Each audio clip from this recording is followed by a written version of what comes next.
next speaker is Dr. Cully Nordby. She is the Academic Director of the Institute of the Environment and Sustainability and also Chair of our Sustainability Committee. And she will be giving us some additional perspective on the environmental and sustainability impacts related to cycling and the built environment. Well, I drew the short straw and had to follow Dr. Jackson. Okay. So I'm basically going to bring this a little bit more to home to UCLA here and actually give you some good news about what's going on this campus in terms of sustainability. So I've been the chair of the Sustainability Committee for the campus for about, 4 years now.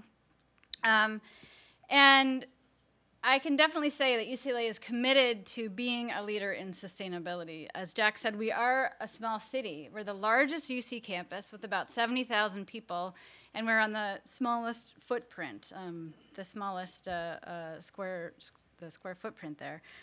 And we are definitely embracing our responsibility as a public institution to demonstrate that a sustainable society can be achieved. We are a signatory on the American College and University President's Climate Commitment, which is we will be generating plans to reduce our climate footprint.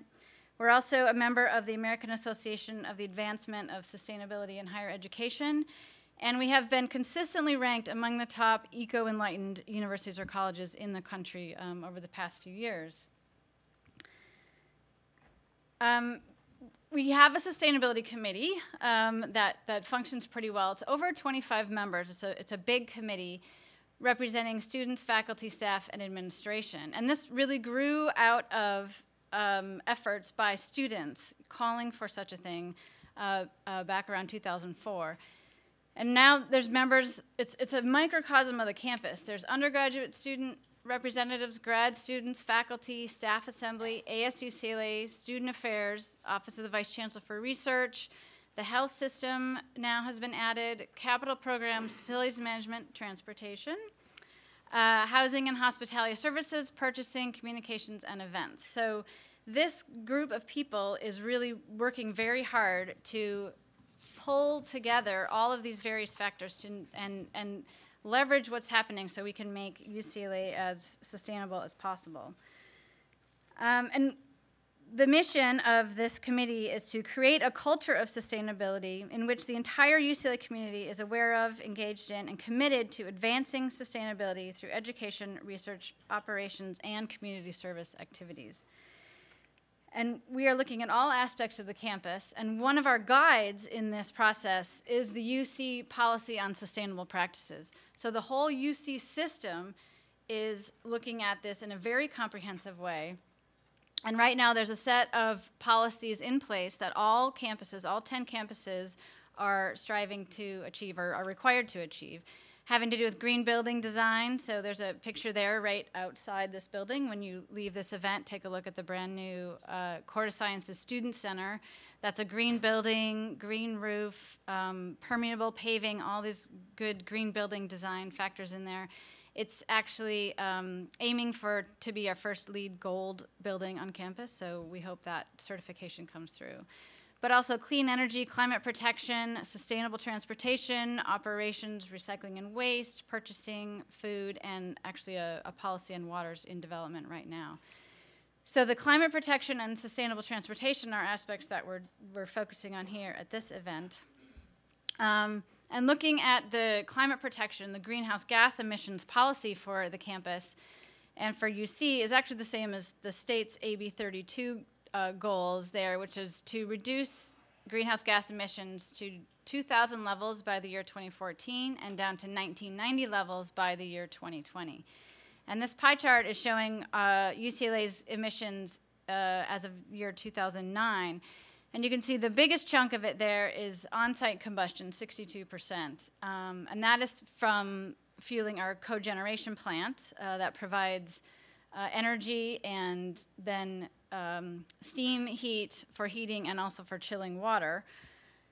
So that's the biggest chunk of it, but that's about 2 times as efficient as the other kind of energy that we need to purchase on top of that, so about another 22% of our greenhouse gas emissions for there. But then you'll see 10% there is commute. So it's not an insignificant chunk of our greenhouse gas emissions. It's very important, and we are focusing on how to reduce the overall greenhouse gas emissions, and commutes are a part of that. Air travel for university business, and last 2% there is the fleet. So all of the buses and the different vehicles that the campus runs. So how are we doing? And this is actually some of the really good news here that I wanted to share with you. Looking back at, this is the first column there is 1990 levels, then 2000, 2007, and 2009. And as Jack mentioned at the beginning, our greenhouse gas emissions have remained fairly level, despite the fact that upper line graph there is showing the growth in the campus in terms of square footage. So it's a pretty remarkable feat that we've added over or nearly 40% building square footage, and adding all those people that go along with that. And at the same time, our greenhouse gas emissions have remained fairly level. And there's a lot of reasons for that. One is building the cogen plant, which is very efficient. But it still is, and we're still doing remarkably well. And the bright blue box at the bottom is what is the part that is attributable to commute. So we actually account for all of the energy that people use to get to campus in our greenhouse gas emissions accounting. And you can see that that bright blue box in the bottom, is getting smaller and smaller. And how are we achieving that? I'll just mention, so we have a climate action plan in place, and these targets, will be set to meet these goals well ahead of the target date. So we're approaching the 2000 levels, which are actually lower for us because we built the cogen plant in the mid-90s. So I think we'll be are likely to be the first UC campus to meet these targets. And how have we done the lowering the emissions from commutes? When I became chair of the committee, I didn't really quite have the full measure of how well we've been doing, and the transportation department has done an amazing job. As Jack mentioned, the drive alone rate, 53% for staff, 26% for students. We've calculated that over 1.5 million vehicle trips per year are saved from UCLA transportation programs, and I'm sure many of you have used these. The transit subsidies, I take the bus from Culver City for 35 cents. It's pretty fantastic. Van pools, carpool matching, car sharing, and bicycle programs. And I'm going to let Renee tell you all more about the details about the bicycle programs, because that's what you're all here to hear about. But also the fuels that are used in the campus fleet. 38% of the fleet are using alternative fuel vehicles, and the campus shuttles are all 100% compressed natural gas. I also want to say that we have a very comprehensive overall assessment of campus sustainability that we just completed this last summer. It took us almost about 18 months to complete. And this is through the ASHE, and it has all of these categories, very, very comprehensive, a good assessment of where we're at overall campus-wide, including transportation and biking are in there. So go to stars.ashe.org if you want to learn more about that. And finally, and we've achieved a silver rating. It's similar to the green building rating system. So UCLA, we've achieved a silver rating. So we have a ways to go, but we're actually doing quite well.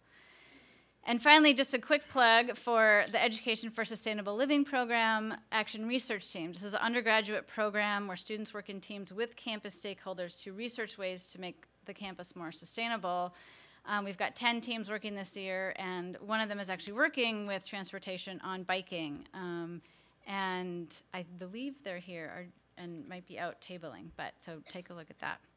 So with that, I'll end, and here's my contact information and some links of good websites. Thanks. Thank you very much.